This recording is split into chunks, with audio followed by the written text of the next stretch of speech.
Hello again. Welcome to Failure and Analysis. My name's Kevin Jordan, and today we have a special treat. We are going to react to American YouTuber Asmongold reacting to an interview between Preach and Ian Hazzikostas about Shadowlands updates. Let's dive right in, shall we? It's going to be a long one. Buckle up. I'm gonna be honest. I'm fucking mad. I'm so sick of this shit. I can't even talk. Fuck! We are going to be joined by Mr. Ian Hazzikostas, who has graciously given us his time. Always good to be here, Mike. Looking forward to another fun conversation. I did want to talk, first of all, like, Ian 9.0 could be a has streamer. been such a long There's our time, boy. like, comparative to other starter patches. But we did have Shadowlands delayed. 9.1, we don't have a release date yet. I just wanted you to talk to that to get us started about any issues you guys have had with development or what's been happening over your side, just to fill us in a little bit there. Yeah, I mean, there's no question that this is not the ideal release cadence for our content, for our game. You know, I think we would prefer, frankly, to have. I prefer to be sitting here right now talking to you, announcing that Chains of Domination is coming out in just a couple weeks, and you have a bunch of new raid content to jump into and a new zone to explore and all the rest. Oh But my we've definitely god. been playing catch up a little bit. I would love to be able to say it's coming out in 2 weeks means it's not coming out in 2 weeks. Oof. Oof. Lots of challenges just adapting to remote work and dealing with the pandemic as a whole. Dude. Shadowlands I can't believe you itself confirmed was a it. monumental effort last year, but that was also finishing a project that was already well underway. That's Chains true. of Domination represents Very true. the first thing that really will have been done from Fully inception to COVID. completion entirely from our homes. That has Yeah. its own unique set of challenges that we're still working through. Thank everybody for their patience. We have an exciting slate of content planned after this, and I think we're making great progress on that. I'd love to. I've seen some of the prognosticators and maybe even doomsayers wondering, like, is this gonna be like Warlords? They're just one tier. No, we have there's gonna be something epic and mind-blowing up next after this. Okay. And that's coming along great. Can't wait to talk about it more later. That's in the year. awesome. Sounds Okay, so good. it's 9.2 stuff, I would imagine. Yes, exactly. Okay. Epic okay. and mind I blowing. will Yeah. say, Don't worry, guys. 9.2. We're turning everything around. hey, I've been testing the 9.1 PTR every day since it came out. Look at his hair, man. Hoping for more and more stuff to see what's going on in 9.1. I did want to start off with Korthia because a vast array of people, including So myself, jealous. a little disappointed with the world content in the base 9.0 Shadowlands. Korthia is the new zone. The story you've done is incredible. I said this to Josh, actually, I think last week, is that the story stuff you've put into 9.1 is the best I've seen, and I'm not a story guy at all. Okay. The That's zone great. itself, though, is still really bare bones. That's great. As it's supposed to be the City of Secrets. We haven't really seen any of that yet. We've just seen a basic daily quest hub. Can you talk a little bit on what this represents? Is this just the starter, or is there a lot to come, or is this kind of what we should expect? No, there's a lot more that's still in development that will be dropping onto PTR in the coming weeks. That's good. We want to get our PTR up as soon as we're ready to start getting useful feedback on something. That's And in good. this case, it's a lot of the story quests, some of the class changes, getting that raid testing loop spun up and working out the kinks there so we can be on track to get feedback on all the bosses. Korthia is going to have a number of other daily quests, rares, zone events, and just a general reward loop that's going to be added to it. Oh, thank God. Also, playing off the City of Secrets It 5, seems some of those are going to be tied it into seems so bare. on a narrative side, learning some of the origins of both the Maw, but also the mysterious progenitors that have been hinted at, the power The behind first Torghast, ones. power behind some of the areas that we're seeing in Korthia. And All right. Okay, so first the question's about story, right? That's right, Baba. Oh man, you just picked it up. Exactly what I want to talk about. This is a story question. He's even admitted he's not a story guy, but it has his interest piqued. It's a question designed around geeking everybody up about holy, like, wow, this is some cool stuff we're doing. Like, the world is interesting. The characters are fun, like, regardless of what you guys think, like, a lot of you guys don't think the story's great or whatever, but he's enjoying it. He wants to geek out. He wants to talk about the world, the setting, the characters, right? And Ian's response has the term reward loop, right? He's unfortunately he's really bad at like geeking out, right?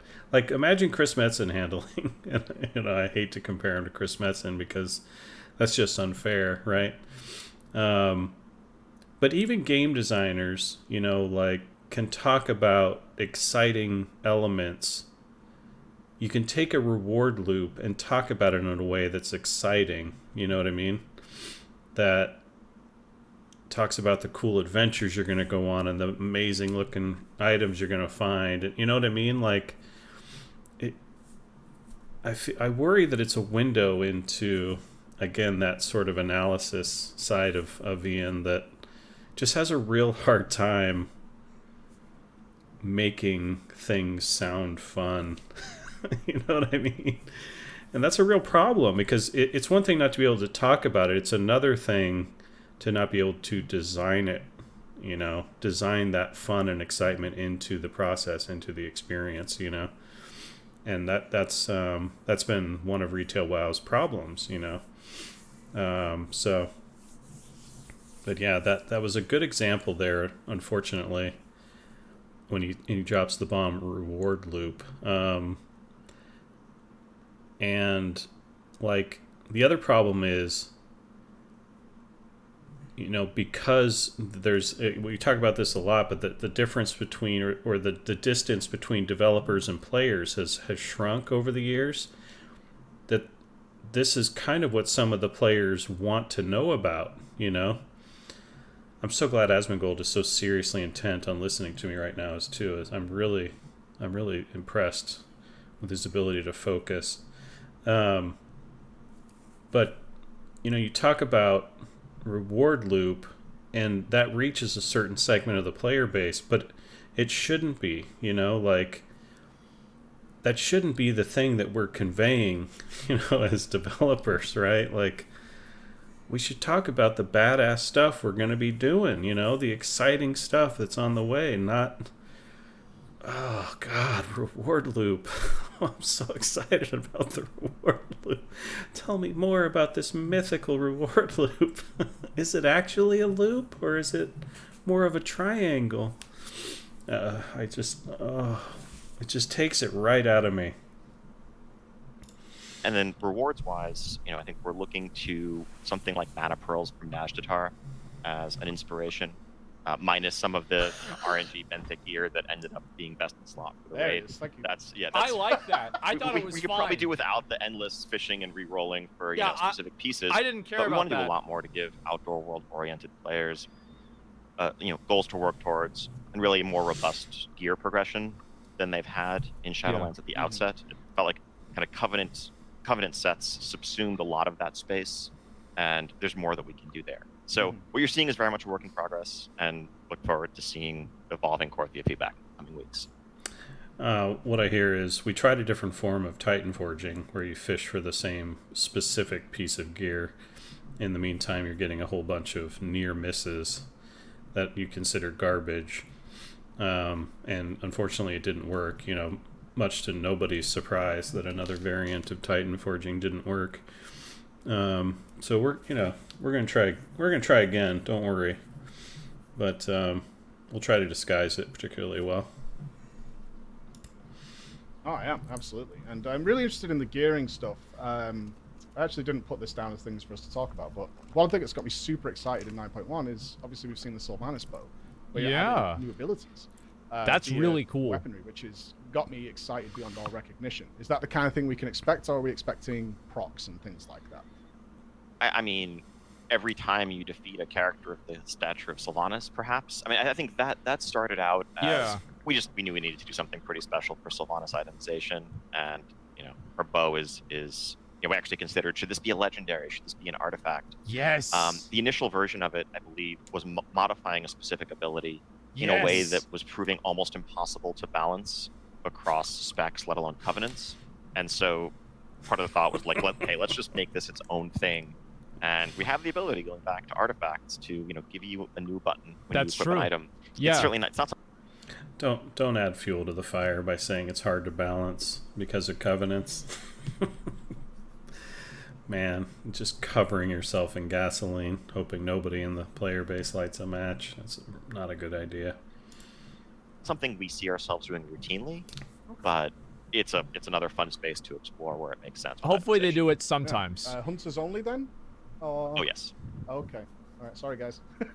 Let's talk about Legos for a bit, or legendaries, because we have this really the actual system of creating them is kind of cool.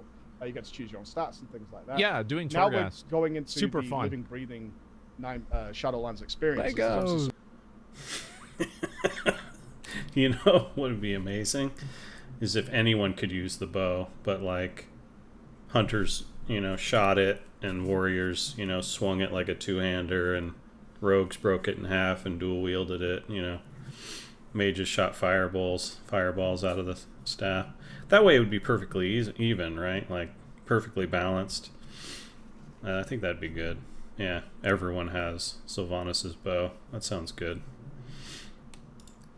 Some issues being raised now, such as when you guys do these class changes, like you've just said, stats and things change on various characters, which means with the current system they would have to rebuild a brand new of the same exact legendary in order to accommodate changes that you guys make. Certainly if you want to have the best ones. Yeah. If it's a craftable item, people do want to have their best ones. You did mention in an interview previously about refunding and stuff like that. Have you explored a bit more on that? Oh, refunding a legendary. We explored, but no it's not specific gonna happen. plans for 9.1. Okay. The way that obtaining, you know, the previously Mega Soul Ash, new Soul Cinders will work is that it just comes from layers 9 and up in Torghast.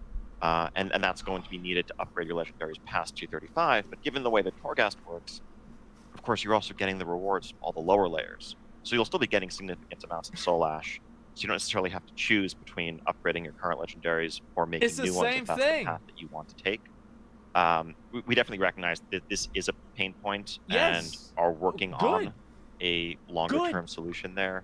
You know, it's not just wanting to change the stats on your legendary potentially, but also longer term if you crafted it for one pain point, gotta get rid of it. Equipment slot, but due to new gear that comes out from the new raid or elsewhere, you decide you want a different slot for your legendary. We want to make that easier to switch, but we don't know that that's going to be doable for Chains of Domination in particular, but we are working on something. Okay. So I kind of have something similar because we're having the Covenant specific. I don't think the effect should be equipable. Which I assume after what you just said. Should be like the Horadric Cube. Fresh. Do those things change when you swap Covenants? D3. Or will it be if you change from Night Fae to Venthir, for example, you would recraft the Venthir legendary? Yeah. You would recraft the Venthir legendary. Okay. Any update on when we're probably going to get to? A lot of them are designed to be paired up. Is that like a 9.2 things maybe? Because obviously when people have Covenant ones, they would probably like that as well as their class one alongside it. Yep, I think that's certainly something that's on the table. Not planning on it for Chains of Domination, but it's a space we're likely to explore towards the end of the expansion. Super. Okay, this is the biggest sore spot I think from the raiders in the community is Conduit energy. I mean, do I need to say anything more? What the fuck? I hate Conduit energy. I mean, everyone loves it. That's the feedback we've heard. So we're just here. We'll proceed as we are. Yeah, I mean, and the feedback is we've heard is not just from raiders, also from I've heard this from or arena folks, but particularly people who are active players. Yeah, people who play the multiple types of content, and I think our take on Conduit energy right now is that it sucks. Imperfect for sure. It sucks. The part of the goal of the system as a whole is it sucks to situate Throttle your soulbind layout, your conduit placement across all of your soulbinds as a bit more of a semi-rigid choice when it comes to friction. You have things that you can swap back and forth all the time, like your talents or your spec, and you have things that are immutable, like your class.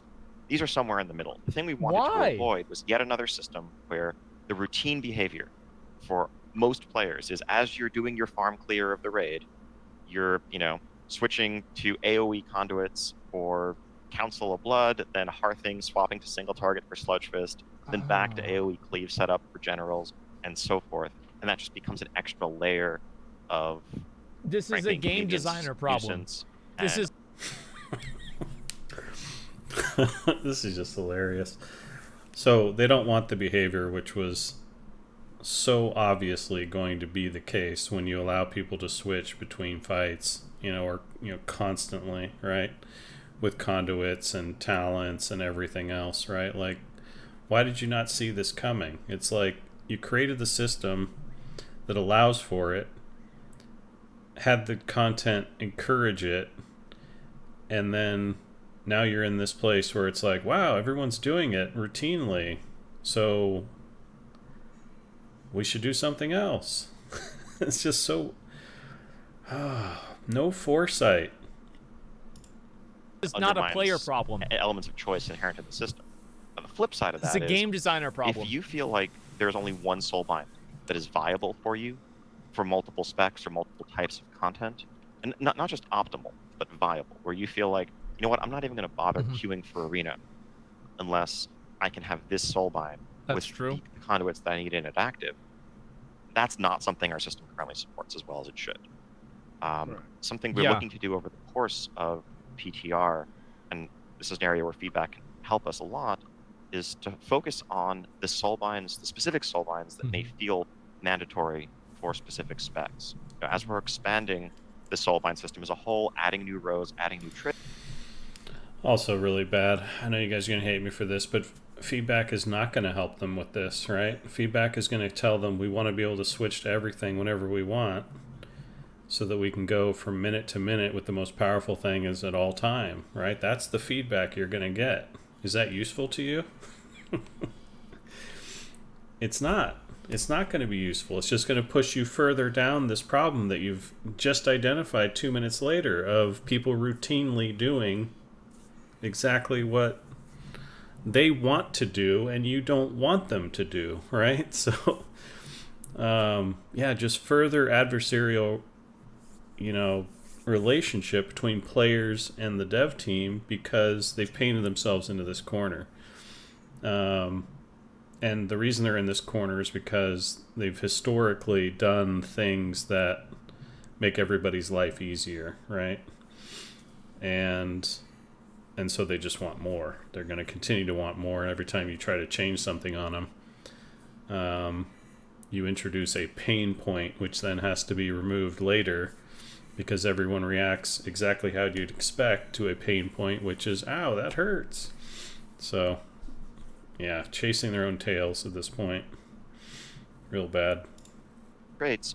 Gives us a chance to balance the system better without nerfing the ones that are currently good, but giving compelling reasons to use the others. That's a good idea. So if you're a druid and you can say, if I use this soulbind for resto, this other one for balance, just make them spec specific. Switch back and forth in the field, it all works. It's when you feel like everything has to go through one specific one that the system does kind of break down. We want to see what we can do over the course of this PTR cycle to improve that situation, though other options like increasing the recharge rate of conduit energy are There's just no upside to this. Okay. I mean, it certainly feels... I understand the goal. The goal feels... It just sucks dick, man. The effects I'm seeing on it's not fun. They feel punished for enjoying various aspects of their class. Why doesn't Asmongold get to interview him? I've got a question for you. This sucks dick. There's a question. Because they do like to play, high end, or they like to swap around, and they like to do different things. And although the system that you're describing does make sense, is we don't want you to feel the need to keep swapping all the time. So a lot of players do enjoy that, and the players that do enjoy those different aspects. By the way, I take real offense. Like, I love Asmongold, don't get me wrong, but the fact that he denigrates sucking dick, like, sucking dick is amazing, right? Like, if you've ever had your dick sucked, it's amazing, okay? That's not a bad thing. So let's not put that, in this bad category. Let's not compare that experience to the experience of Shadowlands, because there's nothing, they're just not, I've said enough. Aspects just feel too much even. Throttle for enjoying the game almost. For no that's the kind reason. Of taste that they feel they're swallowing with systems like Conduit Energy. Yeah. And is that something that you think is reasonably fixable with the current setup, or with your plans? It's something we're trying to take into account. Like I said earlier, it's not. We try to draw a distinction between viable and optimal. I know those are very subjective words that people, for some people, there is no difference. And I think those are the people with whom we're always going to have some disagreement, or there's going to be some gap between our perspectives. If you aren't willing to accept something that is 0.5% suboptimal in exchange for flexibility and branching out across multiple roles or whatever, that's almost impossible to accommodate. It's not flexibility, when we're talking about larger gaps, where, like I said, you genuinely feel like you'd be letting your Mythic Plus group down, you'd be letting your Rake group down, you're not really able to perform at the expected level at all, then yeah, we agree. And we don't want to throw up barriers that prevent people from playing the game the way they want. I think that the challenge is where providing... He's not buying it. And I get it. There are plenty of people who are just sitting there being like, no, I don't mind at all. I would love to be able to optimize my character in every possible way for every encounter. Why is that bad? Stop restricting me. It's, as we said at the outset, World of Warcraft design in a lot of ways is trying to balance competing interests and play styles, and often we end up making everybody a little bit unhappy. What is that competing with? Hopefully there are trade-offs there. Yeah. The player base, by the way, is of one mind in this situation. They want everything all the time, real easy right now. Right? That's the player base. Mama, gimme. Right? That's why it's a game designer's job to figure out when meals are appropriate. Don't snack before dinner time. No, you can't have ice cream for dinner. So yeah, there's no competing player base, right? When it or difference of opinion among the player base. Asmongold is so right here. As opposed to just picking one side and saying, okay, this is the way the game's going to be played. Who's and then everyone else has with to this? deal with the consequences. Yeah, it does feel that way, because I know that certainly for PTR testing, a lot of players, including myself, have just been copying over multiple characters to test different specs, because Conduit energy just runs out. And all you want to do is try out the new things, right? Yeah, inventing problems. It feels like, it's unnecessary, I think, is the impression I get from a lot of people. Yeah, there are other quality of life things that we're looking at just to help with some pain points. Like if you're a new alt or you're switching to a new covenant, I think as you're unlocking things for the first time, we don't want that to feel like a limiting factor. So like as your renown goes up, we feel like we could be restoring your energy, for example, so that's not a factor you're having to engage with on a regular basis. Really, the goal is simply to make this is to limit the ability to swap back and forth multiple times in a day. Right. And at the course of trying to do different things over the course of a week, we want to accommodate that as much as possible. And that's kind of the space we're trying to navigate here. Who gives a fuck? There's certainly a log ahead on that one, I think. Who gives a fuck? Yeah, we're never going to do that. That's fine. I do want to come to Torghast then, because of course it's been nicknamed Torghast and stuff. But I personally am a huge supporter of Torghast. Like the premise of it is fantastic. I am too. We know from the data mining there's lots of changes you're making there. I would absolutely adore to know more about what's happening with Torghast. Yeah, how's it going to evolve? It's the big replayable feature of the Shadowlands, right? Yeah. So what can we expect happening? Here we go. Fix Torghast. Yeah, absolutely. And I think in this next PTR build, you should start to see a lot of those. So fundamentally, I think you say Torghast in passing. I think there's something to that, frankly. It's there is, Ian. One of the fundamental problems with Torghast, as the team sees it, is that last fall, we made a bunch of changes because the original iteration of Torghast was so binary when it came to success or failure that going through a full Torghast run, getting to floor 6, and finding that you couldn't kill the last boss and walking away with nothing to show for it was something that was such a viscerally frustrating experience that it was just kind of a table flip moment for a wide range of players. And the system at the same time was also incentivizing you, like, no, you need to get your Soul Asher, you're falling behind, keep pushing to the highest layer that you can do, even if you're not quite geared for it. And across a wide range of the player base, people were just having a miserable time. And that led, because failure was so punishing, what we did in December was we just nerfed the crap out of Torghast. And there it is. There it is. Oh, this is exactly the problem. This is exactly the problem. Okay. Here it is. I talk about this a ton, guys. I talk about it a ton on my channel, my YouTube videos. The textured experience, the variance experience, right? You are on a scale, right? Sometimes you have a bad time, sometimes you have a good time, right? This is the emotional roller coaster of life, of our minds, of our hearts, of gaming, right? This is the variance. You can have a bad time, you can have a good time, everything in between, right? This creates the texture, right?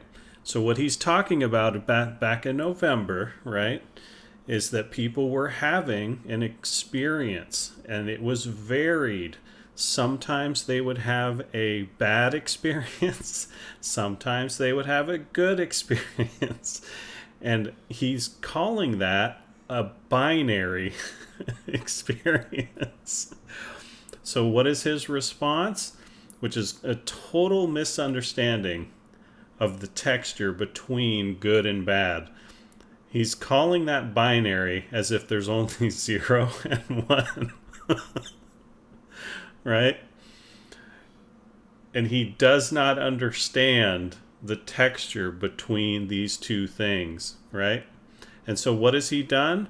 He's smoothed it out. He's pushed everything to the middle. Now you get pretty much the same rewards for all the time you spend in Torghast. There isn't as much variance in the experience, right? And therefore you prevent bad or good. You always get mediocre, right? So here we are. Yay, we fixed it, right? And this, unfortunately, speaks to a broader philosophy that Ian tends to endorse, right?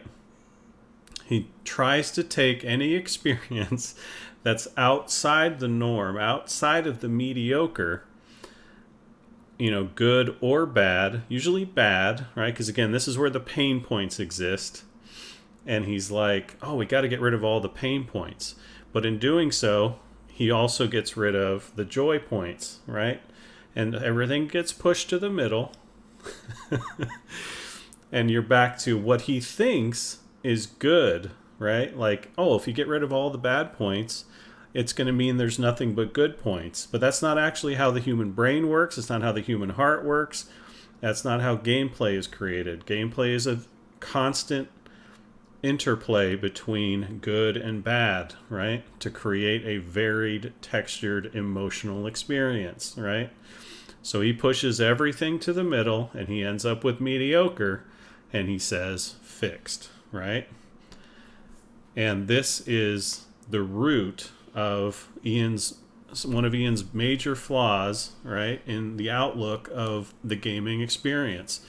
Now everyone gets everything that they need to get across X amount of time, perfectly balanced, perfectly mediocre, right? And how do we feel about mediocre, right? It's not that great. Brought things to a point where basically everyone wins. And that's what kind of a chore entails in some sense. When you set out, you know, like, okay, I'm going to win. I'm not really that engaged in the choices that I'm making. I'm not really focused on so he admits whether I'm playing particularly well or not. Maybe I'm trying to everybody as wins. Possible. But it's just a thing I need to do, and an outcome is essentially assured. That a lot was lost there. It's better than where we were previously for a bunch of players. Let's see where we go with they it. Couldn't do it at all. You recognized. Like, okay, I'm quitting the game over this. This is miserable. But we want something going forward that actually lets us make it more challenging without being as punishing. And that's the vision for Torghast going forward. Okay. So step one was getting rid of the death counter entirely. Where that's true. So there's no Tower Grew anymore. The Tower Grew is off in the Sanctum of Domination, soon to be defeated by a raid group full of adventurers. That's good. That's good. And instead, he's right. To that's have good. more of a granular scoring system. When you go into a Torghast layer, when you go into layer 9, you'll see some new UI elements. All right, so this idea, right? This idea he's pitching is it's all plus side. It's just a matter of how plus you get, right? Also going to fail because what does a little bit of plus become? a failure, right? So you're trying to shift the emotional experience to be always net positive, but that's not the way people work. People see the bottom of that scale as failure and the top of that scale as success, right? And variance in between, right? So this idea that he's pushing isn't actually going to work in reality, or at least to the way that he expects. It's just going to be, a new scale. And I'm hoping that what he ends up doing accidentally is he creates a really wide textured thing. Like, you get 1 soul ash for your run.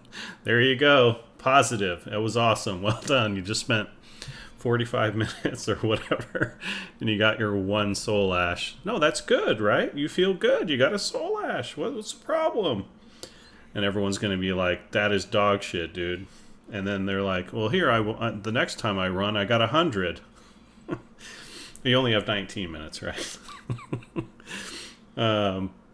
So, yeah. It's not going to work how he thinks it's going to work. And this is such it's such rookie design knowledge, Like, I'm really calling Ian out here because this is just, again, it's not how it works, right? It's just not how it works. People that understand the very basics of an experience, the emotional experience, the gameplay experience, the fun experience, can, people that people that are game designers can tell you all about this kind of stuff way before, trying it out, right? Let's try it out. This is what he's doing. Well, we learned that pushing everything to the middle made for a boring chore experience. So now we're going to widen that a little bit, but we're going to put it all on the plus side. And we're trying to convince everyone that it's always positive. That's not the way it works. And any game designer worth his salt will be able to tell you that's not the way it works. But he's just, let's try it. Let's figure it out. And where's a great place? Where's a great place to try things like this that are kind of like bumbling through the dark? The most successful MMO of all time, right? Let's try that. Yeah. Sounds like a perfect place to, just kind of wing it. You'll see that you have, long-term, a rating. There are these 5 gems or stars, whatever you want to call them, that measure your overall performance on your Torghast run.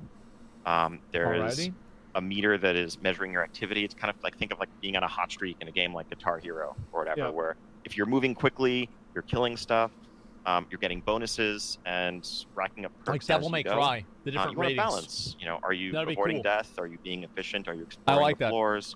And the more successful you are, the higher your overall rating for your run is going to be. Cool. You'll always get your soul ash at the end. Big good. But unlocking access to the next layer will require performance at a certain level.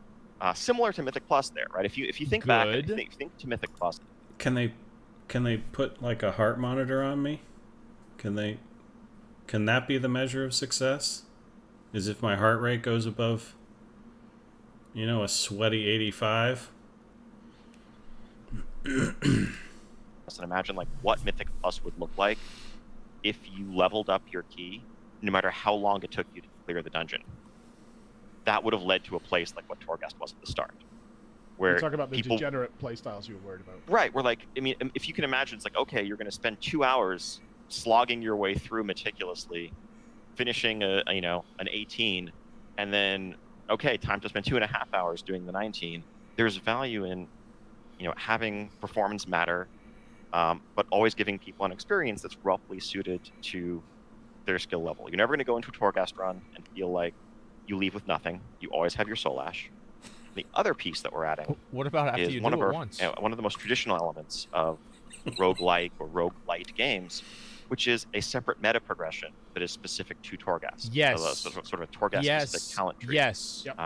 Like visions and exactly. Good. And I know at launch, some of those things were on Binary, tied to This mod is reputation and mod No. gameplay. And there was It's a little bit not of a good. disconnect there between Thank you. your Torghast gameplay and what you were doing out in the world. Here, if you don't have the most successful Torghast run in the world, you're still going to walk away with some extra tower knowledge that you can spend to, unlock everything from power upgrades to convenience perks, like just being able to auto loot things around you in the tower and more. That's to help you cool. on your next run. This. All right, so this are the two ways it can go down, right? I said it's not good.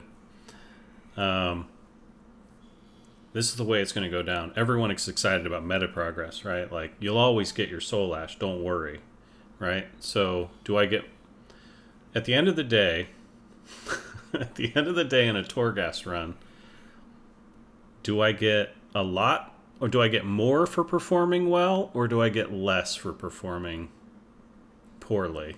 And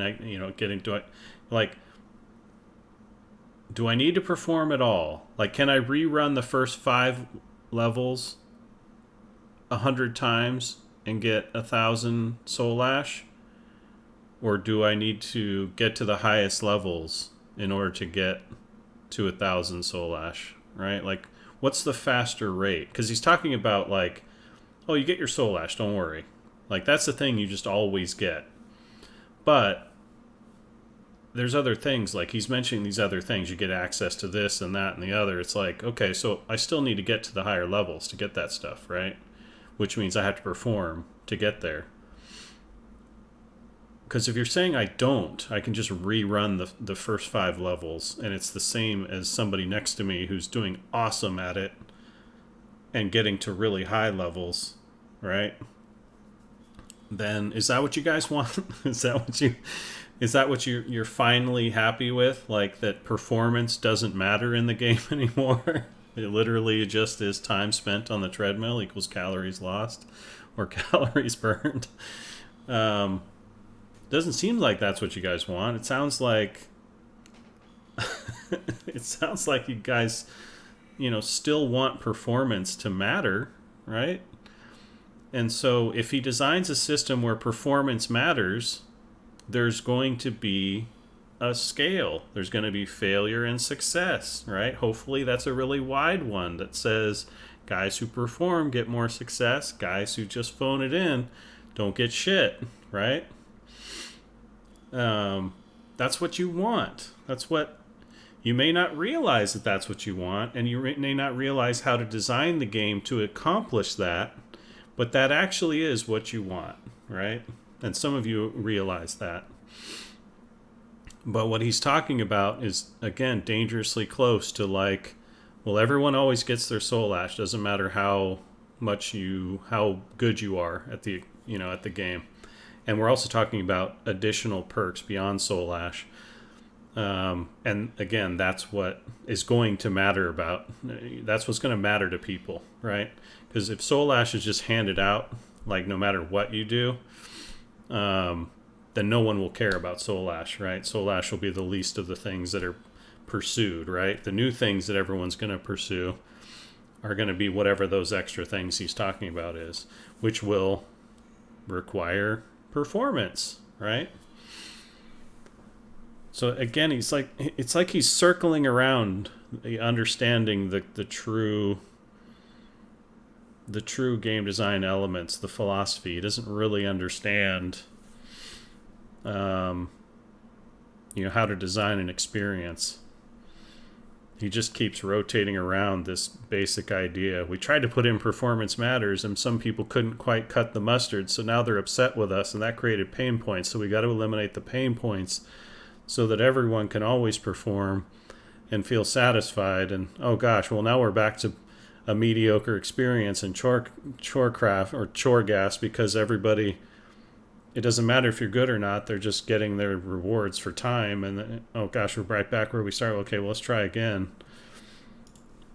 This is good. Okay. This is all good. What I'm hearing there, though, is have you made it essentially a speed run? Is that what we're looking at here? Is the defining factor is racing? That's a factor, though, isn't it? No. So specifically, there are multiple ways of getting our current plan is, I'll call them gems because that's what they look like. We're still working out the exact name. Your final rating is going to be from 1 gem to 5 gems. If you get a 4 or higher... Guess what he just named it? He just named it gems. It doesn't matter what they're actually working on now. People are always going to call them gems. Whoops. higher that unlocks the next layer. Cool. There's some special achievements and bonuses and stuff for 5. But you can attain a perfect 5 out of 5 score either by being thorough and clean and efficient, or by going quickly. Okay. You can choose how you want to play. So if you're exploring every level thoroughly, you're doing all the events, you're clearing everything out, and you're doing it at a moderate pace, that's a perfect score. That's or awesome. if you want to do more of a speed run. Love it. Love this. You guys have talked. We talked about this a lot. Love this. That the only way to play is fast. Terrible, right? Let people be slow and careful and perfect things, or fast. Let them go either way, or some combination of the two. Love this. Hope that that actually works out that way. Run, cool. We want to let people, play into the strengths of their spec and their own personal What if you do everything? preferences. I know the idea of speedrun gameplay is something that's people have a very strong negative reaction to, and that's not what we want to turn Torghast into. Okay. But we also want to reward the people who want to play that way. Or, if you're a demon hunter and you want to just rush through the whole thing, cool. Let's let you and reward that. Okay. I have a few questions off the back of that. Are we putting gear back in? Because originally in the alpha we did have gear. That's in what I'm Torghast. curious about. How can it be We're likely rewarded? to see come back? Because I know there's like After Soul experience Ash. things perhaps coming in. Not currently planned on standalone gear drops. Obviously, legendaries are acquired Then through what do you there, get? and we feel like there are plenty of gear sources already competing against each other, and we'd like to make Torghast a complement to those gear sources rather than something that competes with them That's directly. fine. That's fine. I play a lot of the games that Torghast was based on, the roguelikes that you're discussing. That's such a great. Thank you, not the wheel. And is everyone feeling like they've accomplished their goal of let gear be gear? Not to throw Ian's words back in his face, but you guys feel like gear is gear? Do you guys remember what you were thinking when he said that phrase and everyone got excited? Because, it meant a million different things to a million different people. Did we do it? Did we pull it off? Gear is gear. Let's let gear be gear. Did we do it? And right now it just doesn't have the same ability variety to make the replayable experience. Something you It want sucks to do dick. rather than I'm here because I need Soul Ash. Again. Which I think is like the It's Endless not Corridors, good. for example, ended up being one run that you would probably do to get a mount, which we now know is not even useful in coming into 9.1. Are we expanding that? Obviously, so much feedback. I remember you guys sent us the email after the alpha. I think I did something like 75,000 Torghast runs were done in total. Something ridiculous. People were enjoying the hell out of it, just because it had new abilities. And how It was crazy fun. It got. And you obviously pulled that back in. Are we going to re-explore that? Alternative routes, extra additional difficulty things you can engage in?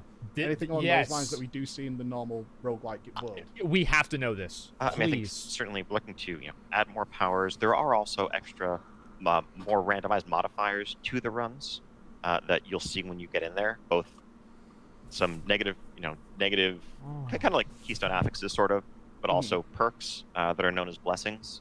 So we're looking to add more variability, more variety.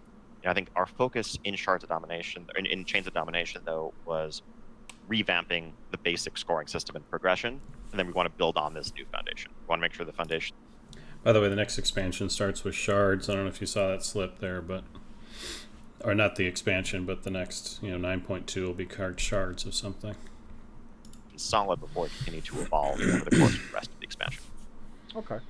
I did want to mention briefly that we don't really know exactly how these things work yet, but we know in the raid there's going to be a new type of gem slot, the Shards of Domination Get gems. your shards jokes some of the ready. stuff has been data mined as being extra procs, and rightfully so, a lot of the PvP community got in contact saying, is this similar to what we saw in Uldia, where there was like raid-specific stuff, or are these going to be new damaging elements that are going to be active in Mythic Plus and PvP? And if so, what do is those guys Domination? have access to something similar, The fuck or is this? raid gear going to just be superior?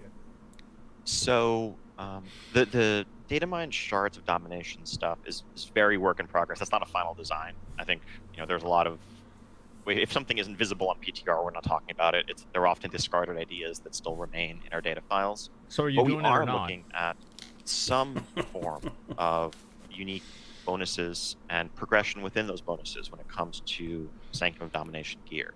Okay. We talked about wanting to return to class sets, and we plan to do that in our next adventure after this one. But in the interim, Okay. there is something Thank to you. be said for Good. making sure that for raiders, raid gear is a bit more. Before joining Blizzard, Ian famously figured out Cthulhu was mathematically unkillable pre-nerf.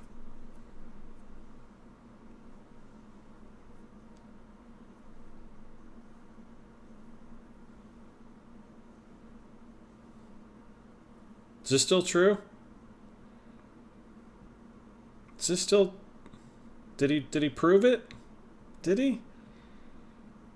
Did he prove it?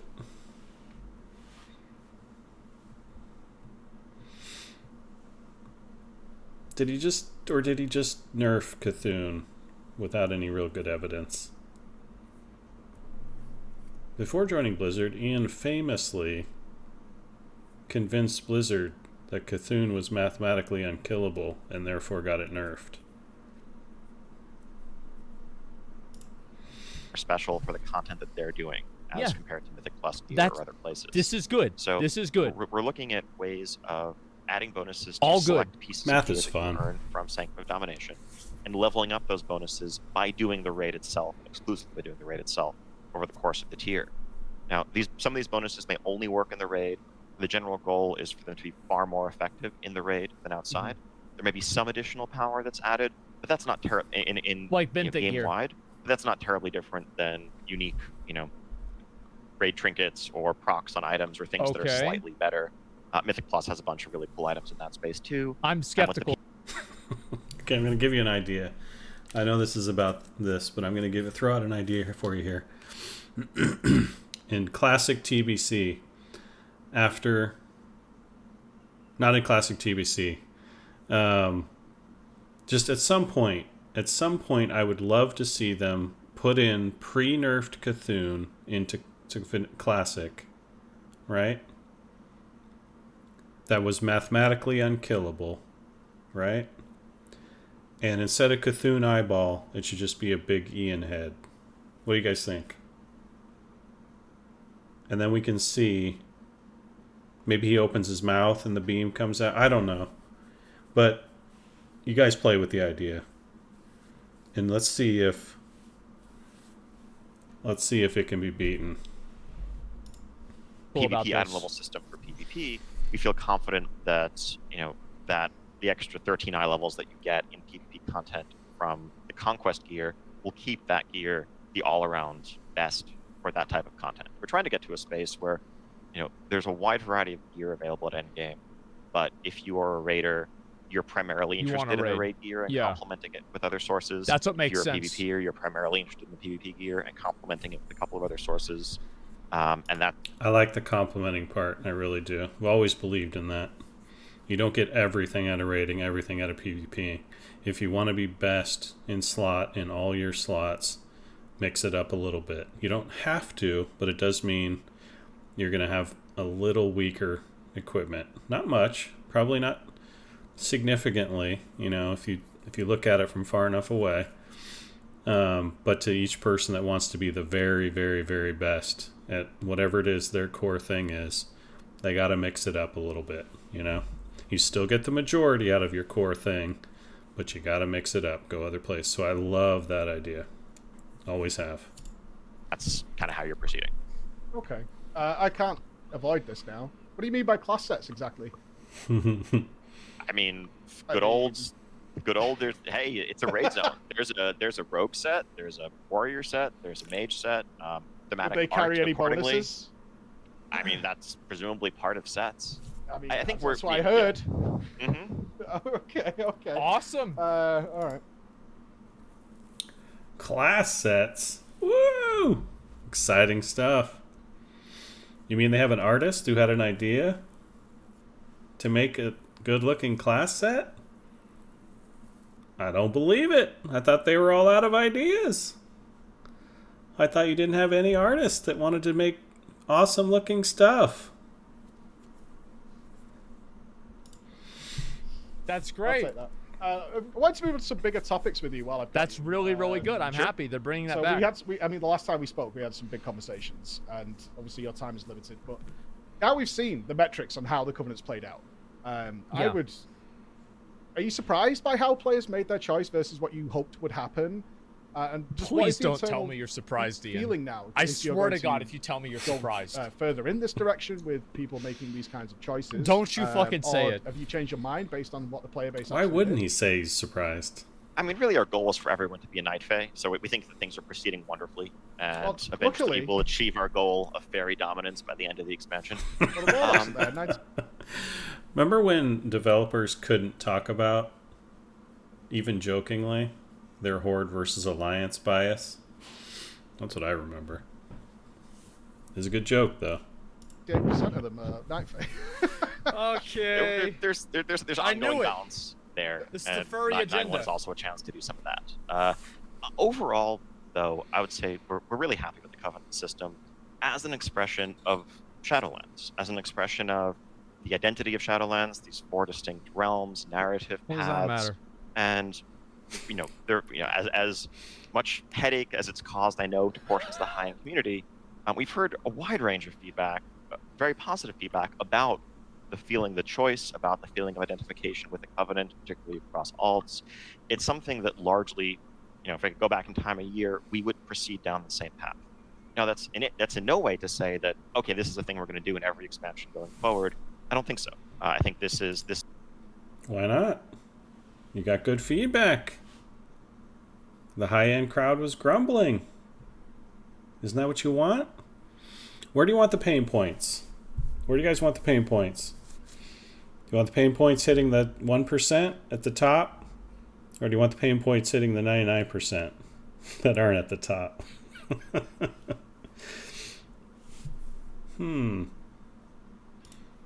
This type of 4-way choice, the central element of this expansion, is something that is of Shadowlands. I think what we will be looking to carry forward, as always, are things like branching narrative paths, the feeling like you can have your own personalized experience as distinct from some of the other players in the game, and ability choosing among different abilities, things like that, but in a different form, and certainly not the way Covenants were presented in particular.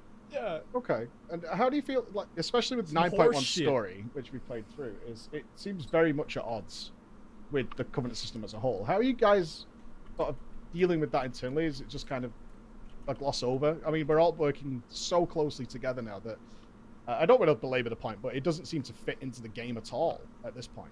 Yeah, it doesn't. They're still different. They're different groups with different leaders and philosophies. They're working together. Mm-hmm. I mean, the Covenants were never set up as enemies. The Covenants, I mean, other than we know that faction of the Neverlords who you were joining, and so we're cooperating throughout. And there are still specific elements of the story that a Kyrian player will experience as they go through the chapters that occur in Bastion and otherwise. But this is these 4 paths converging as we take the fight to the jailer. But the people's identity and where they're coming from, where they're drawing their power from, who their closest allies are, those things still stand, and that is consistent with the system as we see it. Fair enough. I do want to talk about systems of borrowed power. This sucks dick! It was kind of a recent thing. We brought in Legion. And now at this point, systems and the idea of most of the class growth being borrowed power has become kind of a WoW staple in the last couple of expansions. Yeah, it's true. It definitely feels that this is anecdotal from me, obviously. It's worn a bit thin because we see a lot of things being taken away from us, like we saw with Legion's BFA. Yeah. Then it returns in some slightly altered form, so we know a lot of the legendaries in the game are just tier set bonuses that we used to have, there we go. Modified versions of Legion legendaries. And we seem to be going around in this circle of, here's some new stuff, but we're going to take it away. Old stuff. Later on, we're going to give it you back. And how do you guys see this long term? Are we going to see next expansion, the Convoke the Spirits legendary, for example? Please, no. Yeah, I think that there's certainly, as we saw, please, no. The Legion artifacts, there are some things that end up feeling so iconic and so successful that people want to keep them in some form, and we generally find ways to make that happen. On the topic broadly, we agree. This is something we talk about a ton internally when we look at our systems design and the direction we want to take for following expansions. I think looking back to how we ended up here in the first place was, honestly, I would say about 10 years ago. The development team came to the realization that permanent, evergreen, layered expansion of systems, character complexity, abilities just wasn't infinitely sustainable. That if you're giving people 3 new abilities every expansion, if you're That's what adding happened in new Miss Pandaria. professions, you're adding permanent enhancements, at some point the system kind of collapses upon itself. There's homogenization, like a neutron star. there's, just general ability bloat, Happening and Cataclysm. complexity that is where things are being added because something has to be added, not because the game needs it. And so that led to us pulling significantly back from that, really from Mists onwards. And what we saw in Warlords was the feeling of like, well, there's kind of nothing. Like, yeah, my class there were sucks. Draenor perks that you got while leveling up, but I don't think those were tremendously exciting. And players didn't feel like Wolf? Come on. Yeah, exactly. And it was cool. There just felt like a significant gap there. And so the idea was, okay, well, if we're not comfortable with permanent, expansions and additions to players' characters, what if we do temporary ones? What if we pull out all the stops? And Legions I think the Legion system was probably the most successful of all of these. It was. For I a couple agree of with reasons. It was certainly very fantasy forward, but also, frankly, it was new. Yeah, people novelty, hadn't right? kind of Yeah, right, yeah, people first hadn't understood where it was headed. People didn't. People love getting new super powerful abilities. They love it. You know what they don't like? When they get taken away. Is it worth it? No. Not in a game genre that's designed to be permanent, right? This whole thing is a permanent world, a permanent character. I mean, a lot of your characters have been alive now for 15 years. You know what I mean? Like, there's the story of this character that you've made is rich, and there's so much to it, right? And now he's like, what does he feel like now? He feels like, I'm trying to come up with an analogy. It's like the cyborg where you're putting in a new arm and then ripping it off and putting in a new arm, right? And it's like, now you're more machine than man, like, but yeah, it's like, obviously it's not going to feel good in an environment where people have, over a decade of investment, emotional and otherwise, into this being that has lived in this world for forever. And now it's this disposable game piece, like any other game where you play Tomb Raider, and it's like Lara Croft is different in every version of the game, right? But you don't feel connected from one story to the next. It just feels like everything feels like a reboot. Get their Ashbringer and think to themselves, well, wait, what's going to happen 3 years from now? How are they going to fix this? How are they going to move on from this? It was just, no, I'm getting all these cool powers. I am getting stronger, it's a good insight doing to say awesome that. things with my weapon, doing awesome things with my class Hall. And then we saw at the end of Legion when we had to burn out your artifact because it was literally more than doubling your power and adding a dozen different effects to your character that were not sustainable going forward to people who hadn't even played that expansion. That felt pretty crappy. It did. And so I think It's looking shocking. forward, we want to find a middle ground. Stop saying looking forward, Ian. You never look forward. Ever. I think we want to look. That's we're good. discussing ways of getting back to how we can still have that core RPG element of permanent advancement of your character. Of I'm a mage, and I went to the Shadowlands and I overcame these foes and I learned things and I came back as a better mage. Not, I had this thing while I was there that I left behind that I never get to use again. True. And we'll have more to talk about how those philosophies express themselves in the year to come. I think this is not a mid-expansion pivot, but we agree with a lot of the community feedback about the risk of borrowed power just feeling like just a treadmill where you want growth, you want forward movement, you don't want to get something and then lose it, then get something new that replaces it, then lose it. That's exactly what's happened. We want to find a way out of that trap. For 5 years. All right, it's 2021. They have discovered the philosophies of Vanilla WoW from 2001. Well done.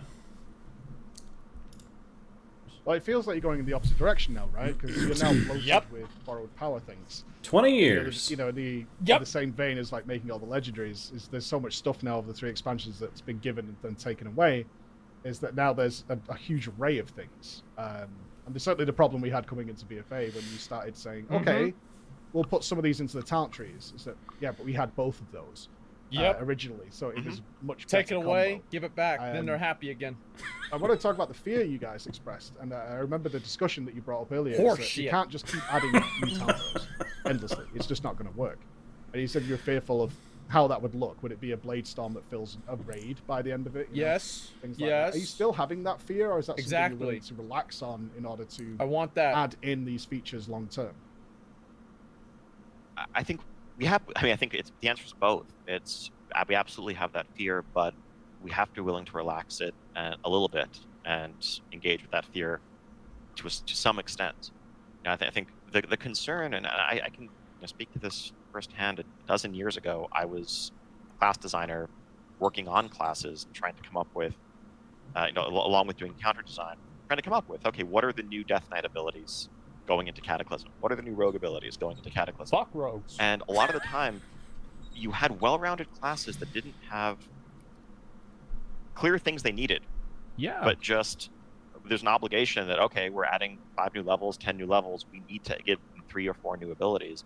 And those are not necessarily the best design things. You end up with, okay, it's an extra cooldown. That's easy, everyone's going to like it. Game developer problems. Are you responsible for Dark Sim? Perhaps. That was a really cool ability. A rare case where, great ability. This is an awesome ability. A rare case because when working as both a class designer and encounter designer, I could write a check for my other self to cash because that was a huge burden on encounter design. But hey, if I can sign up for it, no problem. Yeah, for sure. Yeah, that was a badass ability. Yeah, and I think the risk is when we're adding stuff because we need to add stuff, rather than we're adding stuff because we have a cool idea. That's right. And I'm wearing the tool shirt, so I'll quote push it here. There's no love in fear. These guys are designing out of fear. What is the community going to do if we put this in? Oh my God, they're going to hate us. Oof. Get out. Get out. Fall in love again. Fall in love with what WoW can be. Get excited. Because it's going to make the class, it's going to make the experience more fun. True. It's going to give us some new way of engaging with group content or whatever else. So that's the trap we want to avoid. But I don't think the answer is let's do none of it. Let's give you no permanent additions to your character and have everything temporary. I think we need to find a middle ground where... We need to find a middle ground. What we have now are these binary things. We need to push it to the middle ground. Binary, bad. Middle ground, good.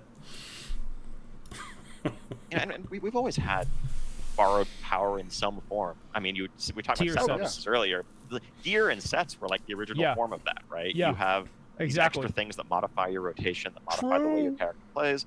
Then you leave them behind and you move on to the next tier and you get something new. And it's all about finding a balance. Yeah, for sure. I think we've gone very heavily in the other direction now, right? With several systems all doing those things. But it's definitely something that we see more and more as like a recycling, which obviously feels bad from both sides. I'm sure you guys would like to be a bit more creative as well with the stuff that you get to put out there for the players. You would hope. Absolutely, yes. And looking again, we'll have a lot more to share beyond Shadowlands. I think, though, getting back to it, I think we're happy with the Shadowlands ecosystem, the range of how those things interact with each other, the choices players have to make, the depth to the characters. We just want to find a way to carry that forward in a more. I might make a video after and this. Not have to, come up with a brand new system that people will go into in our next expansion. We just got to come up with a way to carry it forward.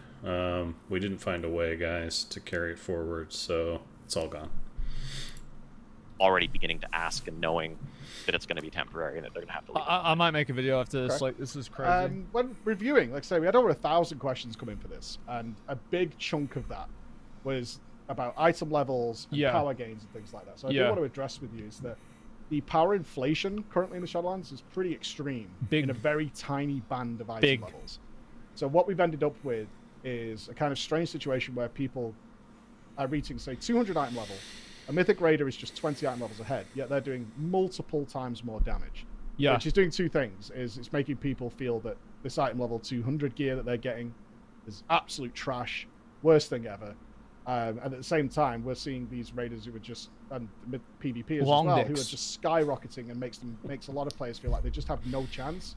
Even though I'm so close, you know, numerically, I'm 10 item levels behind or whatever. But the inflation this time around per item level has just gone nuts. Is that going to be something that's addressed, or is this going to be something that by the end of the Shadowlands is just going to be extreme? Ask about boob sliders. Before we get to boob sliders, which, ask about. How much of this is like a compounding of I'm a good player, therefore I get the best gear and I know how to use it the best, and therefore, you know, the differences are noticeable, as opposed to I'm not as good a player, so I don't get the good gear, and I can't use it effectively. The stuff I do have, right? Like, is that a thing in these computations at all, or is it just I don't know. I'm actually interested by the premise of the question, and I disagree a little bit with that. Okay. I think if players are looking at Mythic Raiders doing, you know, multiple times their damage, frankly, that's a skill issue, right? That there are, as you yourself very well know, there are skill gaps there when it comes to performance. That's kind of what I'm saying, you know? Like, that's what I'm wondering. Like, obviously, the people that are the very best in the game have parses that are way better than the next group down, and they're all complaining because 20 items level higher, which is what these guys are using, they can't get it. And if they only got it, if they were able to get it, they'd be just as good as these other guys. Well, no. You wouldn't be, because if you were that good, then you'd probably be getting the gear. Our budget for our gear hasn't changed in years. One item level there is it roughly is, dude. 1%. That's what it was back in Get good. And Wrath the Lich King, I don't know, Heroic My Ice Crown man. gear was 13 item levels higher than normalized crown gear. If anything, I would say the rate of inflation has shrunk slightly. We used to have 15 item level tiers. Yep. Last expansion. We're down to 13 this time. And while there is some additional complementary power increase through things like legendaries, conduits, unlocking extra soulbind traits. It's funny that Ian's tossing out get good while this little thing right here is just flashing on the screen. Hey Ian, you know what I mean? Yeah. Total power budget of those is smaller than certainly corruption, but even before corruption, like essences plus Azerite or your artifact weapon. So like if you look at someone's stats, if you look at the gear, 226 chest piece should have 26 to 30% more stamina and primary stat than a level 200 chest piece, and that should be consistent across the rest of the gear.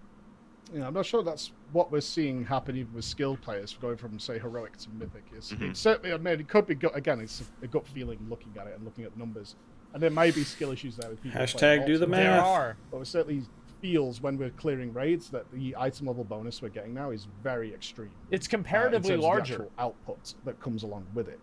I've certainly seen, just with those 20 levels, same player, same class, nowhere near the potential there, which is expected. It's funny too, because like, play this out, Preach. What is it you want here? Be careful. Do you want them to nerf that last 20 item levels considerably? Is that going to make everybody happy? That the last 20 item levels of a content run is not that exciting. Obviously going from, say, normal mode to mythic, but larger than we would normally see. But I will refer to your wisdom on that one for sure. I mean, I'm interested to dig into it myself too, but I mean, I think that's certainly the intent, and I believe that this. I mean, I'm not looking at the stats right in front of me as I say that, but I believe that is accurate. That amount of gear progression is generally healthy. Like, I think certainly for people who are coming in as alts who just want to get immediately caught up, they don't want to feel far behind their mains.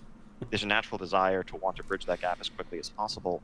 But as you acquire gear over the course of a tier, that's that same feeling that makes it so that, you know, a boss where you once struggled to meet the enrage timer is something that you confidently steamroll coming back. Yeah, like Croesus, you know, a month or so later as you move on to the next challenge. I remember and that. It lets us not have to make quite as many nerfs or make heavy-handed nerfs to allow a wider range of skilled groups to progress through the content over the course of tier.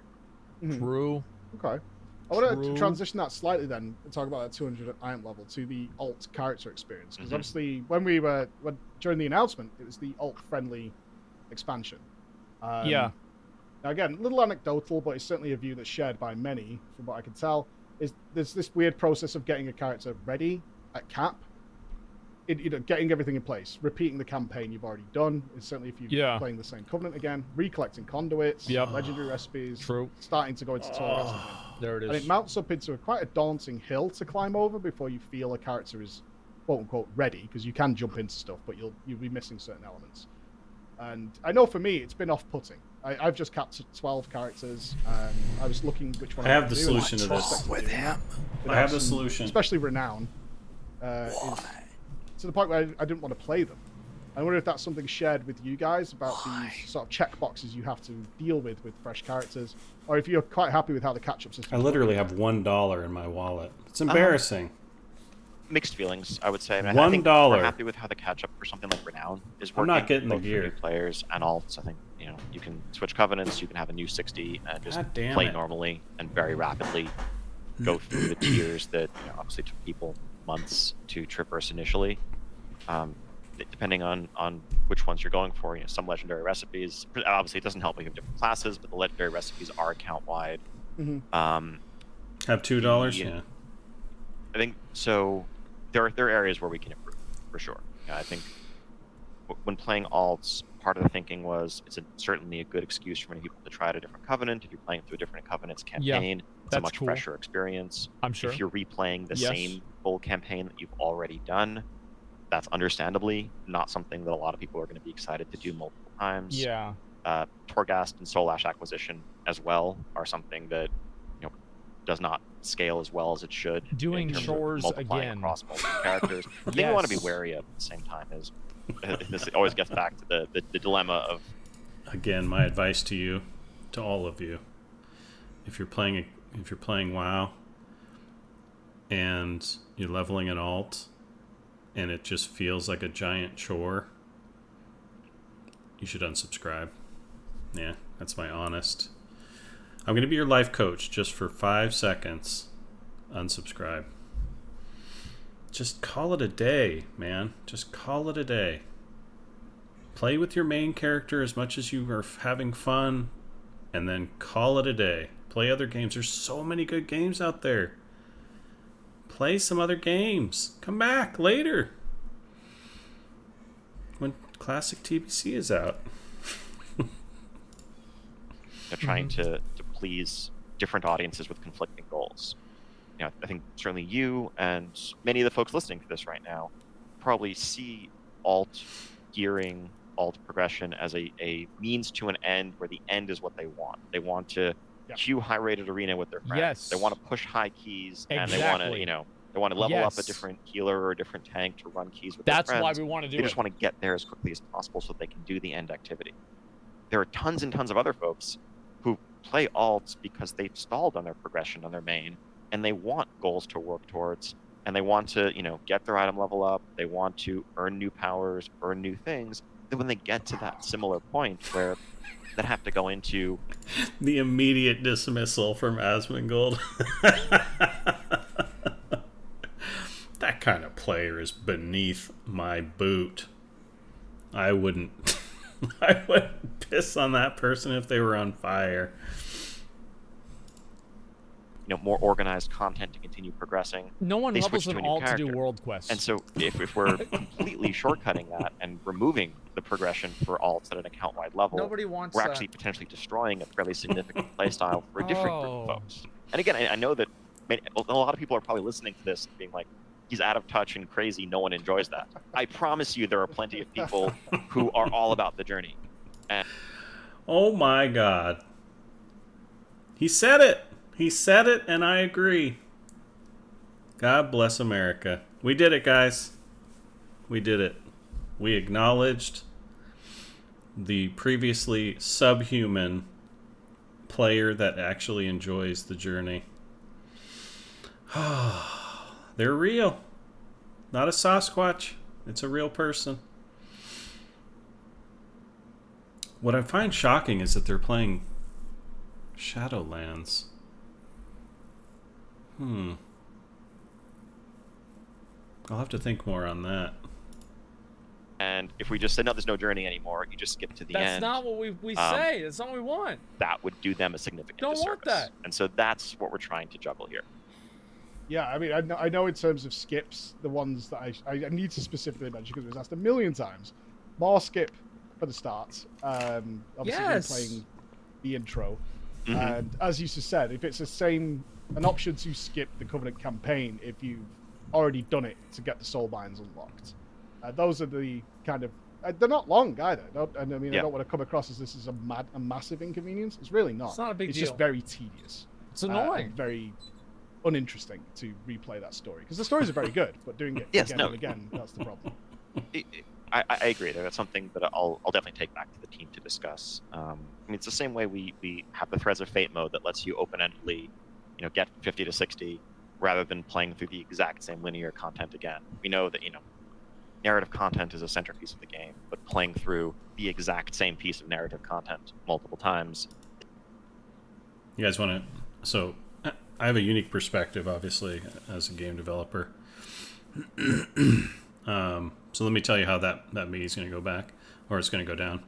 Ian's going to take back to the team. He's going to say, listen, guys, listen. People don't enjoy playing 1 to 60. What are we going to do about that? And the team's going to say, fuck that. All right, good meeting. Thanks very much. Something we want to avoid forcing you to do. It should be an option if you want to, but That's good. That's not something you smart. have to. That's a smart idea. Okay.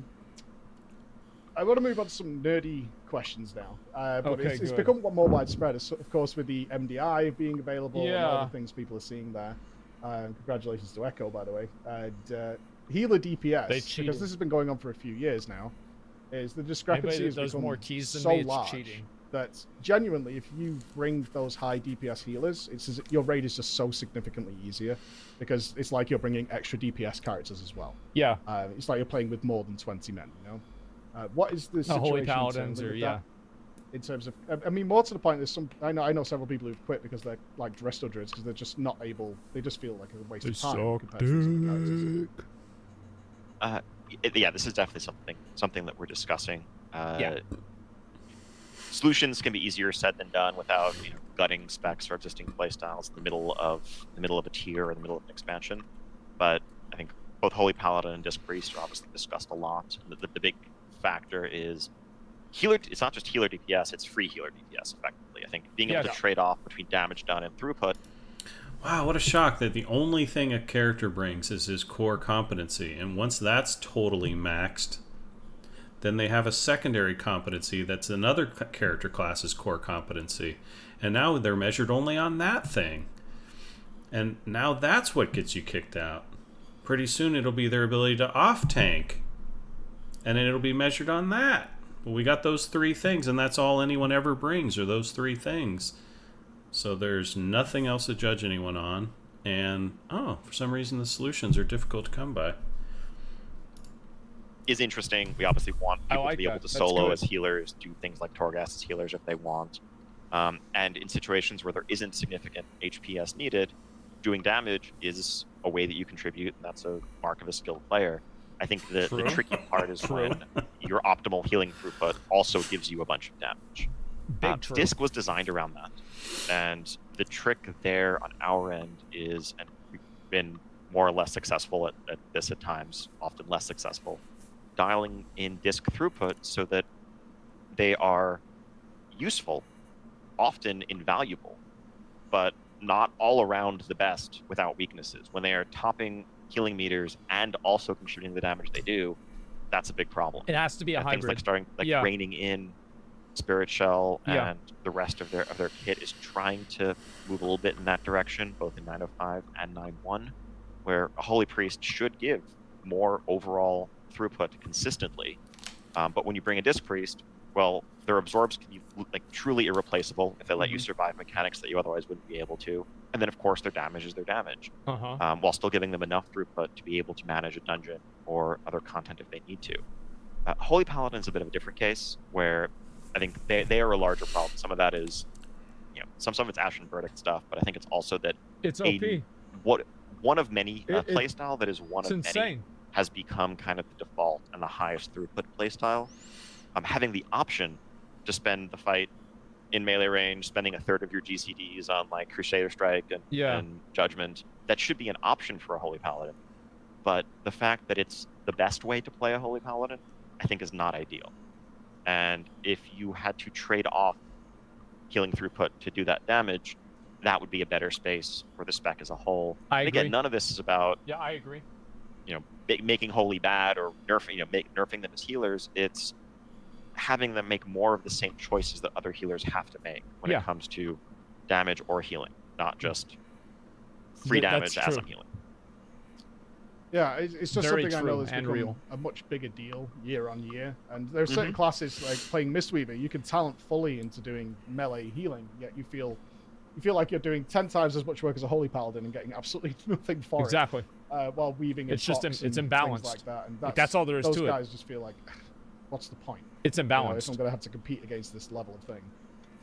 Yeah, agreed. Right, and I think we've seen it become more and more prominent because I think community sophistication continues to improve, and people, value this more and more. I think the mark of a good healer of other specs is weaving in. Again. You guys realize that the natural state of bleeding edge content pushing is some classes or some specs don't get invited, right? That's the natural state, right? And everyone might think, well, we got to fix that. That can't be the right state. Well, what does it take to fix that? It means making everything perfectly balanced, right? And making everything perfectly balanced means everyone plays exactly the same way, has all the same mechanics, and no choice matters, right? No strategic choice matters. You still have to perform, right? You still got to push the buttons at the right time, right? But, so again, it's like,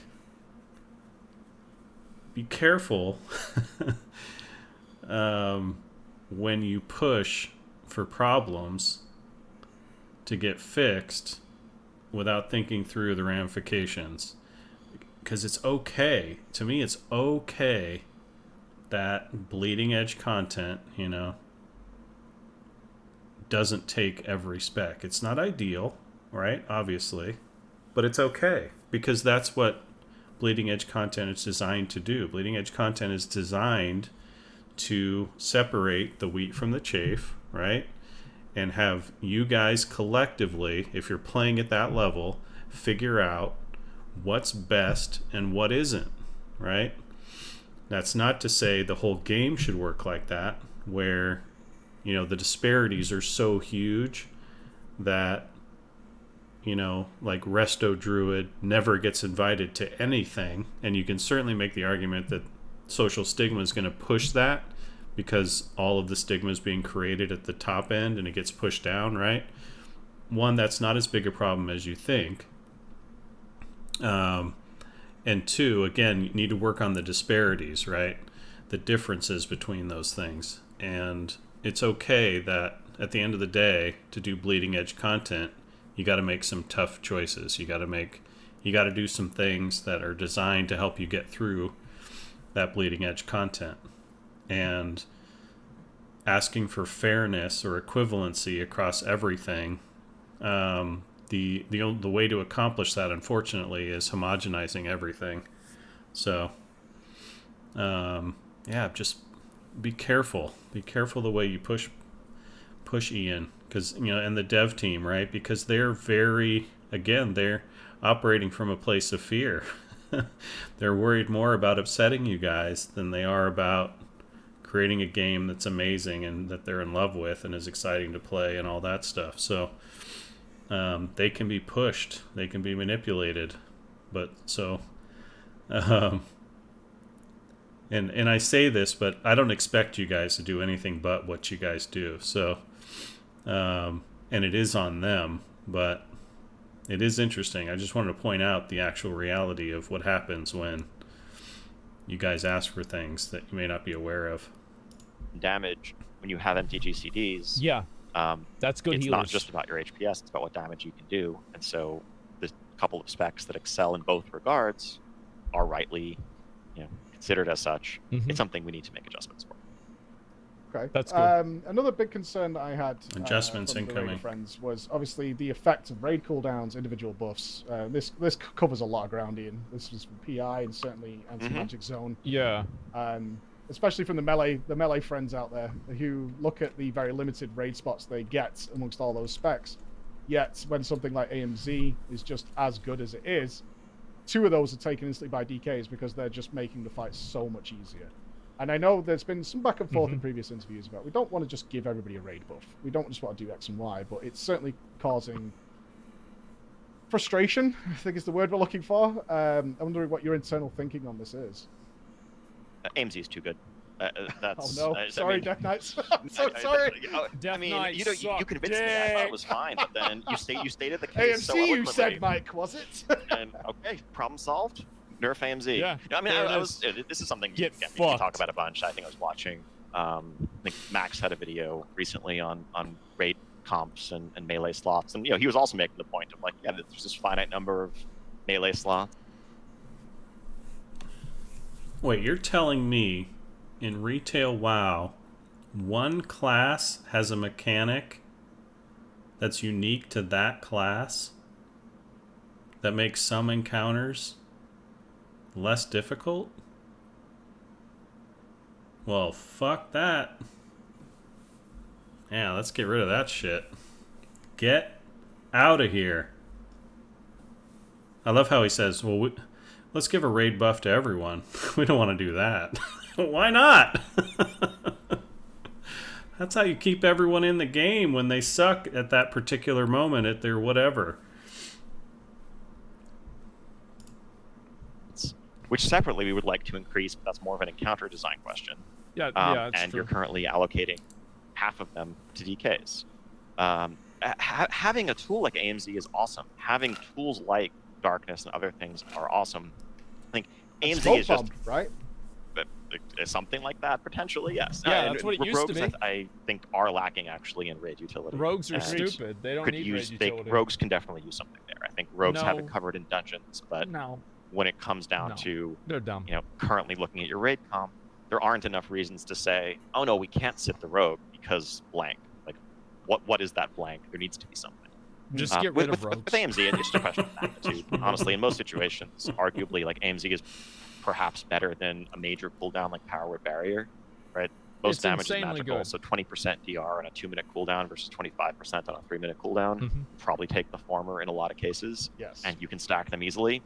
That's not great, right? One of the things we're discussing, we want to make some changes here. One of the things we're discussing is actually bringing back, AMZ, long time ago, used to have a total absorption cap, kind of like a stronger version of Earth and Wall Totem. Yeah, I think Yeah. there's probably some version was in where it's Cataclysm. still good. it's effectively not nerfed at all for dungeon use, or you're dropping it on a flag in the battleground or whatever. But you're not getting quite the effectiveness that you are using it on Denathrius or Council in a 20 plus. That's probably a good idea. And we want it to be useful. That's what but I thought. That's still how it was, honestly. Quite the just amazing all-purpose solution that it is now. Yeah, I'm so glad I do not have my chat open right now. I know I'm in for it. But I will ask about the ferals as well. It's just more of a personal thing. Ferals are bad. Feral, but it's one of those specs that feels like it needs to be 20 to 30% ahead to even be considered these days. Remove feral. It's such a hard thing. I don't envy your position here, Ian, by any means. It's like, do you just give something to everybody and call it good, or do you take things away? But with the melee specifically, it does feel like there's 10 specs for so few spots. So maybe that's an overall thing with range. Melee sucks. That's the problem. That's really what it and so do To. warriors. I mean, yeah.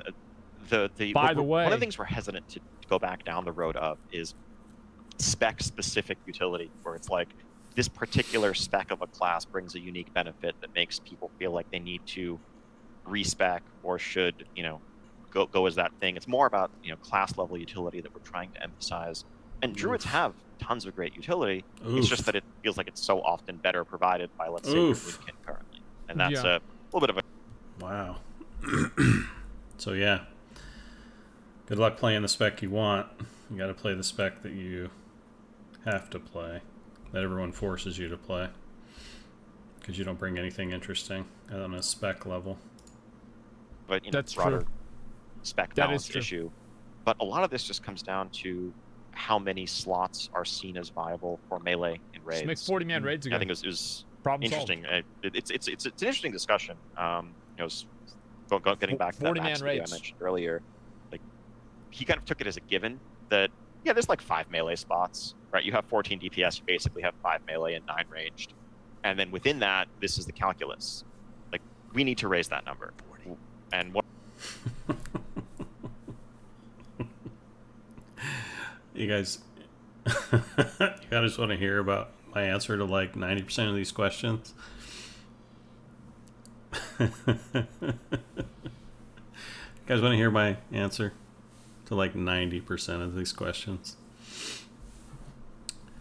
Oh, that's an interesting question. Yeah, we don't design the game around... we don't design classes around raids. Yeah, we don't design classes around raids. We design the classes around a bunch of other things that are going on in the game, like leveling up and dungeons and 2-man experiences and 3-man experiences.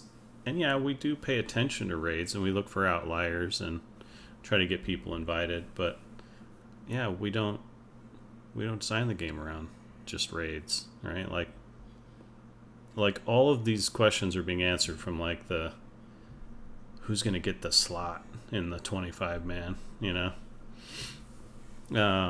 It's pretty funny. And yeah, I know that's what retail is now. It's a raid game, right? So they have to balance everything around that. But yeah, it's just so funny when I think about the difference in the game today versus what it was. One of the questions that we're asking ourselves in discussion among, the combat team and the encounter team is, how can we make it the right answer to bring 7, ideally 8 melee? Right? If you have 14 DPS, bring 7 of each. Right? Why isn't that the starting point, and then you tweak it one way or the other? You want to know why, Ian? Because mana doesn't matter. Yeah.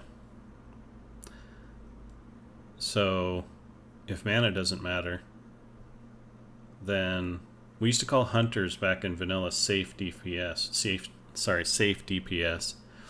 And that's because they could sit way in the back, shoot their arrows, do their DPS, and that the healers wouldn't have to worry about them. Oh, I drew aggro? Well, I have 40 yards to worry about, hitting that feign death button, right? And then everybody realized, oh wow, but over time, because mana pools are going to run out, and because melee ended up scaling a little better, right? But it was more dangerous, hunters got less invites. Well, you can't do the damage, and we got the healing and all that stuff covered. So it shifted, right? But if you go back to a world where everyone's doing the same damage and some are safe and some are not,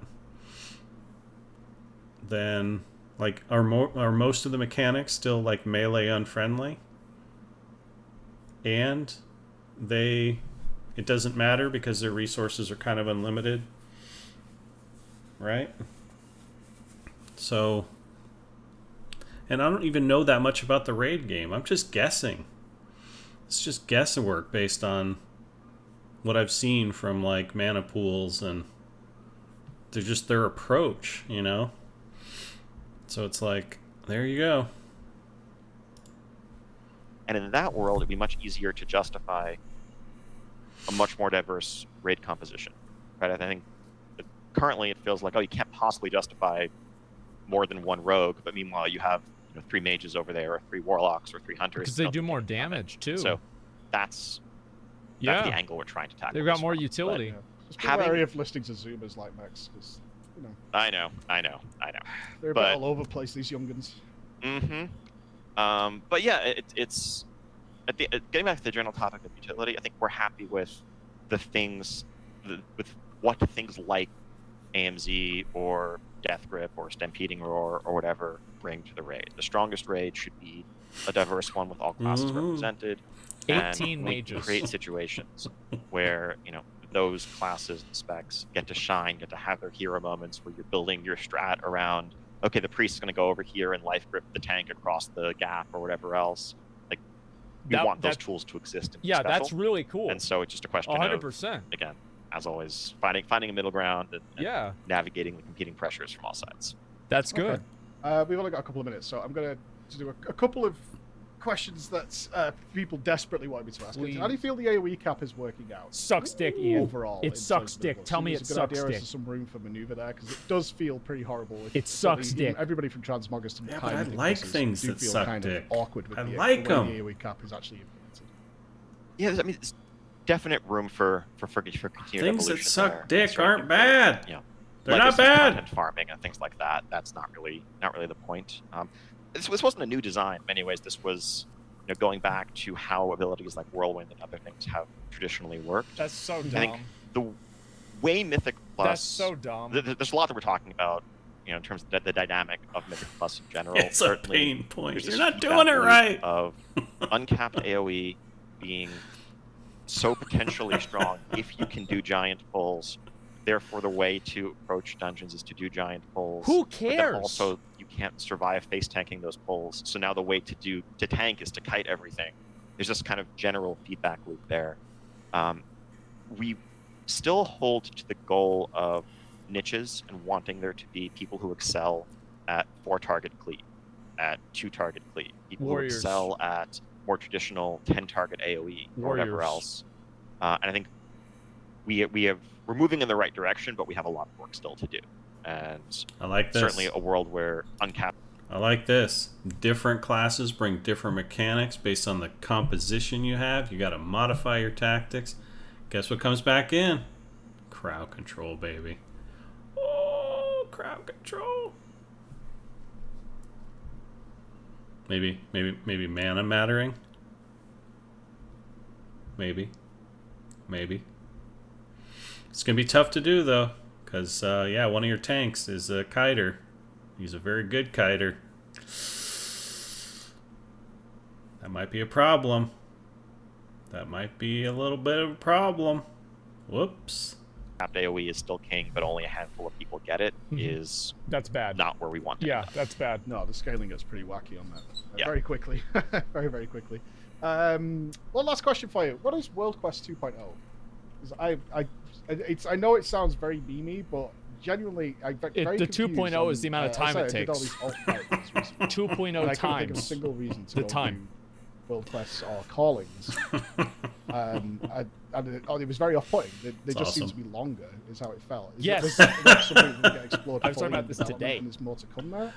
Or was the idea just for less but longer?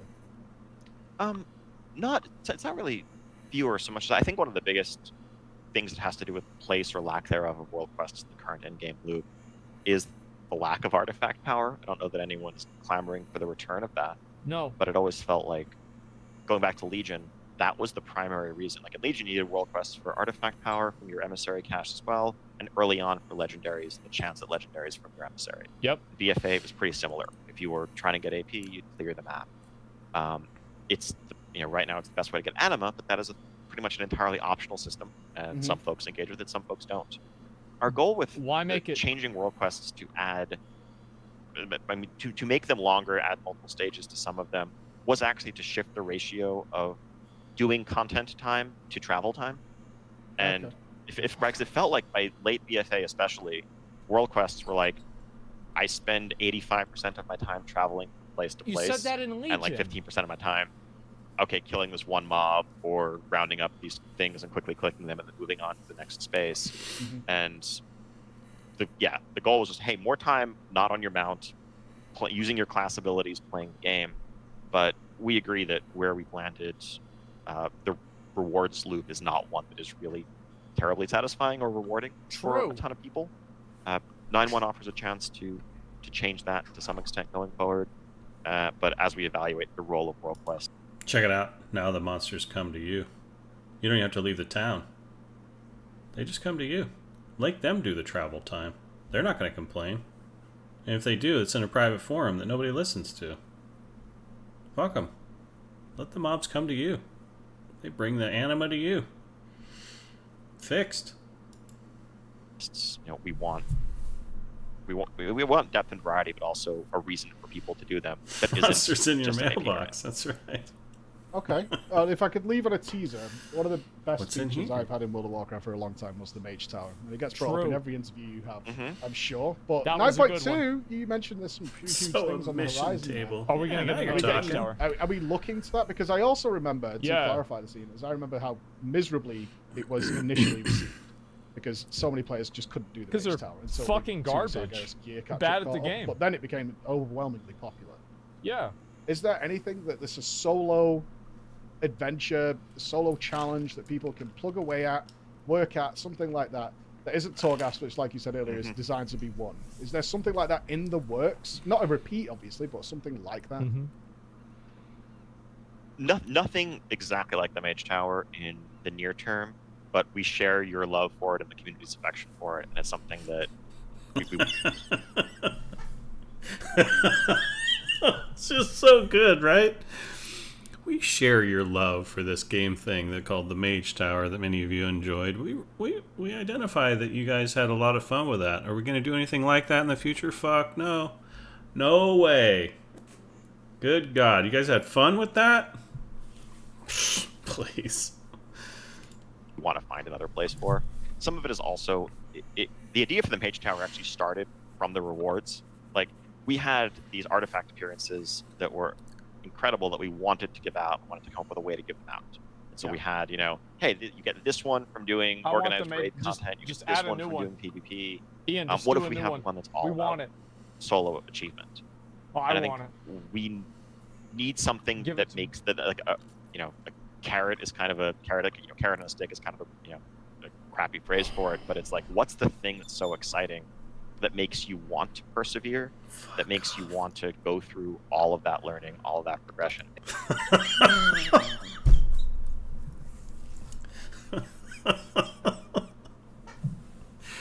Good God. Good God.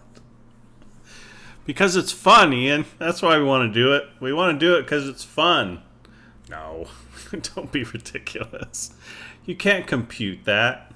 You have to compute item levels, anima acquisition rates. Did I say anima? Ugh, denigrate. One of Tool's great albums. Oh, good God. Make it feel worthwhile in the end. And when we have something like that to give out, I think a Mage Tower-like system is pretty much at the top of our list for the kind of thing we would want to build. Yeah, absolutely. So it's more a case of you're looking for the report, that you're looking for an appropriate reward rather exactly. than okay, that actually makes a lot of sense. I'll accept that answer. Suggestions from all these people about something sure. that may be good? Yeah, I mean, and I see. And yeah, another fundamental issue here, right, that he exposes. They start with reward first and then try to build a gameplay, experience after that, right? They don't think the other way around. They don't think, what would be super fun to do, right? And then come up with, ways to reward people for doing well at it, right? It's backwards, right? Chat That's a summary is problem. also not necessarily global either. I saw in the chat some mentions of like Green Fire for Warlocks. That was another great example, right? That turned into a solo challenge for people because we had something cool we wanted to give out, and we built something around it. That's something we want to continue to do, and it may not be for everybody. It might be for one class, but it's more we can do. That's super. I want to thank you for your time again, Ian. It's always a pleasure. Yeah, likewise. Always fun chatting. Soon we should be able to actually, see each other. IRL. I can't wait. Come on. Yeah. Never heard of I'll just Discord? throw you a beer from the last time. It should be Sounds good. like a plan. Hopefully a real BlizzCon at some point in the not too distant That would be future. good. Yeah. BlizzCon Line didn't quite have the same feeling to it. It's that's not for the sure. same thing. But thank you very much. So 9.1 is next month, yes? What's the calendar right now? 9.1 is soon TM. Honestly, That was good. It's when it's ready. That we, was we know good. everybody is. He almost got him. Has been very patient, is very hungry for new content. sitting in his hot Want to tub. get it out into your hands as quickly as possible, but it needs to be great. So Yeah, we'll get it there. Okay. The camera's Excellent. live Thank on you his very much, Ian. OnlyFans. I will leave you there. Thank you to everybody who tuned in for the interview. Thank you very much. Sounds good. Take care. Bye bye. I need to take a piss, guys. Then we're gonna talk about this. I'm gonna be honest. I'm fucking mad. I'm actually fucking mad, man. I'm mad I can't too. believe this shit, dude. I'm mad too, for totally different reasons than Asmongold is mad. I'm mad too. Like, I'm getting more mad the more I think about it. I'm getting so mad right now. I'm gonna calm down in a minute. Look, I'm gonna be honest. I'm gonna be real. I'm gonna tell you the truth. I'm gonna say what's going on. Here's the fucking truth. All the problems that they see in the game, these are problems that game developers have. This is a game developer problem. This is it takes you longer to get over to the fucking guy? Who cares? Nobody gives a fuck.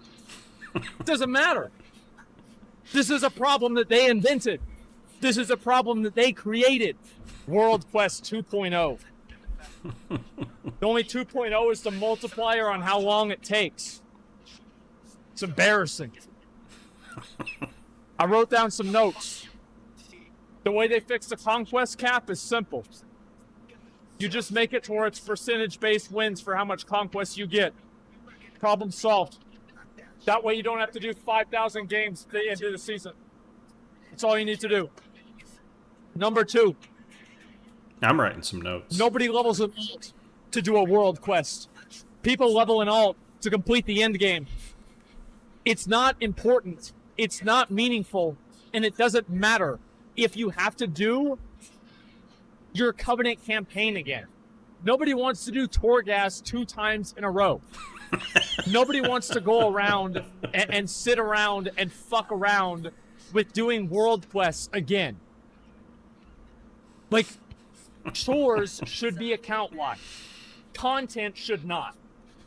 Chores are not content. And now it feels like they are. They care about the journey.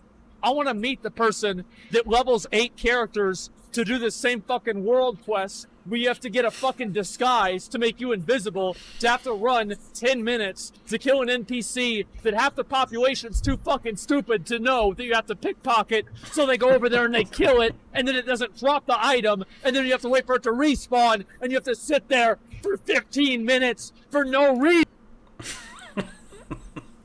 You want to know who I want to meet?